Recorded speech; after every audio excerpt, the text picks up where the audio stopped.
സബ്ഷെല്ലുകൾ.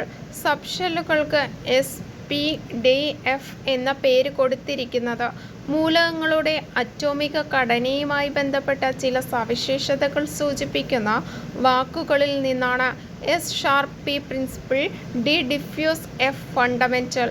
Atom ഘടനയെ സംബന്ധിച്ച ആധുനിക സിദ്ധാന്തപ്രകാരം ന്യൂക്ലിയസിന് ചുറ്റും ഇലക്ട്രോണുകൾ ത്രിമാന മേഖലയിലാണ് സഞ്ചരിക്കുന്നത്.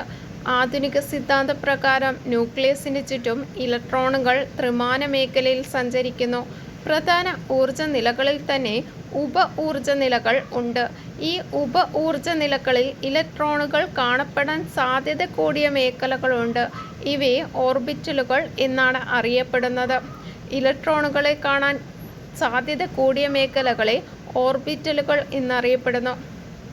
ഒരു ഓർബിറ്റലിൽ ഉൾക്കൊള്ളാവുന്ന പരമാവധി ഇലക്ട്രോണിൻ്റെ എണ്ണം 2 ഒരു ഓർബിറ്റലിൽ ഉൾക്കൊള്ളുന്ന പരമാവധി ഇലക്ട്രോണുകളുടെ എണ്ണം 2.